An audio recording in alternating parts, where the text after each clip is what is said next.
वेळापत्रक दिलेलं आहे तुम्हाला बऱ्याच जणांना. ज्याला मिळालं नाही त्यांनी तुमचं सर किंवा मॅडमला विचारायचं आहे. त्यानंतर आपल्याकडं ट्रॅक्टर मेकॅनिक विभाग आहे.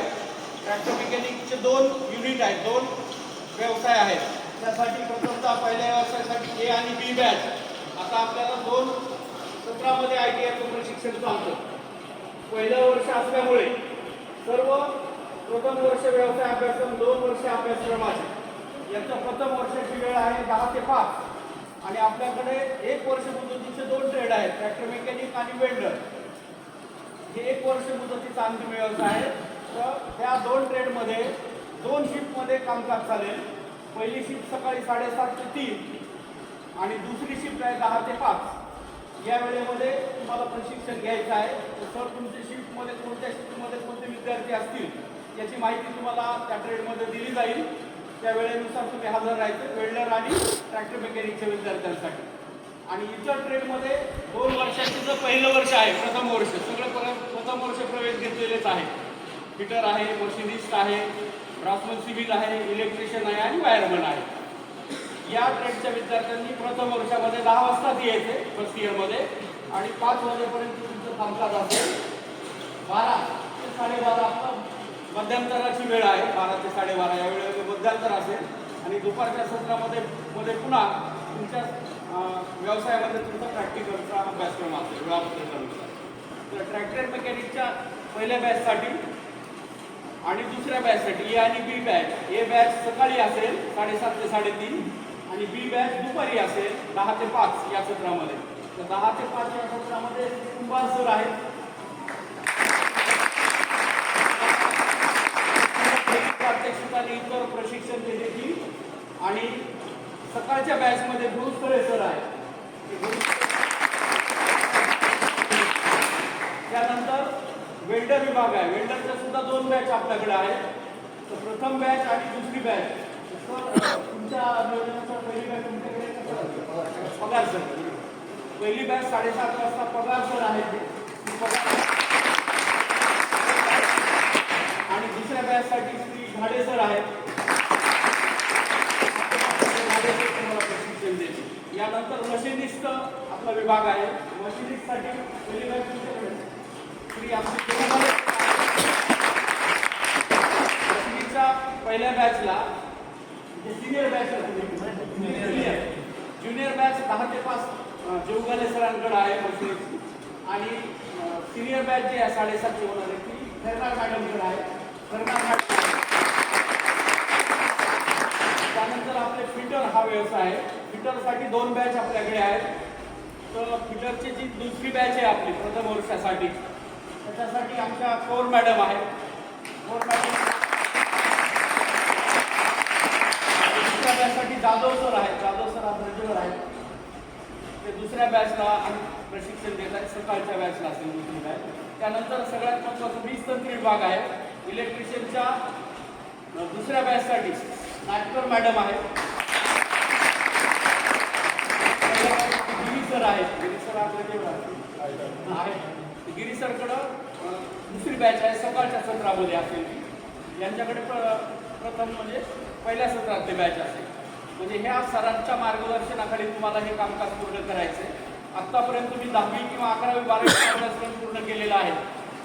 पण त्या अभ्यासक्रमाव्यतिरिक्त ITIचा अभ्यासक्रम हा वेगळा असतो. ITIच्या अभ्यासक्रमामध्ये अतिशय शिस्तीचं पालन करावं लागतं. सगळ्यात महत्त्वाचं म्हणजे माझी ओळख करून द्यायची राहील तुम्हाला.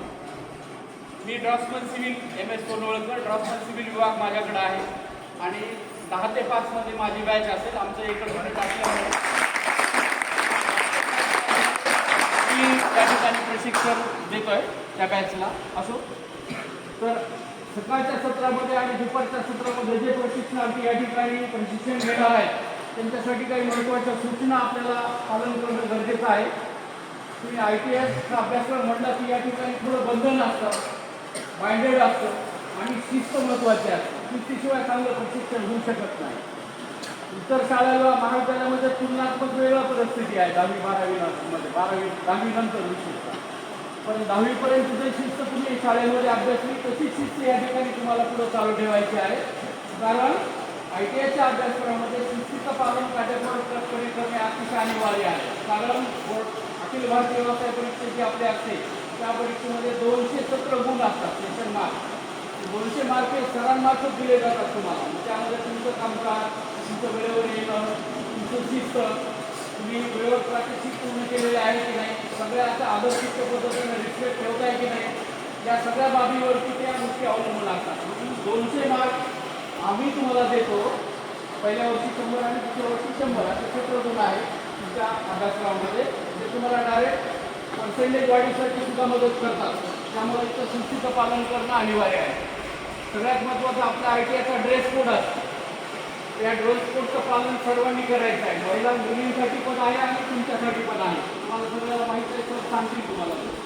तो ड्रेस कोड तुम्ही घालून यायचा आहे. सोमवार, मंगळवार आणि गुरुवार, शुक्रवार. बुधवार आणि शनिवार तुम्ही सिव्हिल ड्रेसवर आले तरी चालेल. सिव्हिल ड्रेस म्हणजे फारच डार्क कपडे नको आहे, एकदम लाल किंवा एकदम ब्लॅक टी शर्ट असं नको आहे. एकदम सिंपल शर्ट तुमचा जो आहे तो तुम्ही घालून ITIमध्ये यायचा आहे. कारण तुम्हाला क्लीन करण्यासाठी, स्वच्छ धुण्यासाठी बुधवार आणि शनिवार आपण त्याला सूट दिलेली आहे. मात्र सोमवार, मंगळवार आणि गुरुवार, शुक्रवार तुम्ही सगळे ड्रेस कोडवर असले पाहिजे. अतिशय महत्त्वाचं आहे की ड्रेस कोड सोबतच तुम्ही ITIचं प्रशिक्षण घेता. ITIच्या प्रशिक्षणामध्ये आपल्याला सगळ्या वर्कशॉप म्हणजे कार्यशाळेमध्ये फिरावं लागतं. यामध्ये तुम्हाला सगळ्या कार्यशाळेच्या प्रशिक्षणासाठी शूज ITIच्या विद्यार्थ्यांना कंपल्सरी आहे. शूज घालवले, तुमचे बूट समजतात एकदम काळ्या रंगाचे, सगळ्यांनी एकसारखे असावेत म्हणून काळ्या रंगाचे शूज तुम्ही घ्यावेत. म्हणजे तुम्हाला काय होईल, या ठिकाणी येत असताना ओपन वायरिंग असते किंवा खिळे किंवा लोखंडी पदार्थ भाग पडलेले असतात, त्यामध्ये तुम्हाला जखम होऊ नये म्हणून ITIसाठी शूज हे कंपल्सरी आहे. चप्पलनं किंवा उघड्या पायानं फिरायचं नाही. अगदी नवरात्रामध्ये 9 दिवस तुम्ही काम करत असले तरी ITIमध्ये ते पाळायचं. आपल्याकडे काही गोष्टी असतात असं की आपण चालवानी पायाने जातो, परंतु इथं तुम्हाला जखम होऊ नये किंवा इतर काही तुमचा अपघात होऊ नये म्हणून शूज अनिवार्य आहे. तर शूजचं पण सगळ्यांनी या महिन्यामध्ये एकंदरीत आपण आपलं ड्रेस कोड आणि शूज करून घ्यायचे आहे. त्यानंतर हेअरस्टाईल अतिशय महत्त्वाचं. माझ्या वर्गामध्ये मी सांगितले आमच्या सिव्हिलच्या विद्यार्थ्यांना, आपल्याकडे हेअरस्टाईल जास्त मोठी चालत नाही किंवा आता नवीन फॅशन आलेलं आहे. इकडनं एकदम क्लीन बारीक करतात, इकडं बारीक वर असं मोठा डोक्या करतात. असं कृपया करू नका. त्यामुळे आता ITIमध्ये आले म्हणजे तुम्ही टेक्निशियन होणार आहे. टेक्निशियन नंतर तुम्हाला इंजिनियरपर्यंत प्रमोशन मिळत असतं पुढे भविष्यात. म्हणून आपलं वर्तन, आपली पर्सनॅलिटी ही अतिशय छाप पडणारी असली पाहिजे, दुसऱ्याला छाप पडली पाहिजे आपली. म्हणून आता जे काही जणांचे केस थोडे मोठे दिसत आहेत ते थोडेसे कमी करा आणि आपली केस रचना ही आपल्याला शोभेल अशीच असली पाहिजे. त्यामुळे सुद्धा काय, आणि काही जणांना कडे घालायची सवय असते, काही जणांना मोठं लॉकेट घालायची गळ्यात सवय असते. विशेषतः मशीनवर काम करणारे जे विद्यार्थी आहेत मशीन ट्रेडच्या संदर्भातले, ज्यावेळेला मशीनला आपल्यामध्ये रुमाल गुंडाळतो आपण किंवा एखादी माळ घालतो किंवा आणखी काही लॉकेट वगैरे घालतो. लॉकेट घालण्याचे दिवस राहिलेले नाही, पण असं आपण काहीतरी घालतो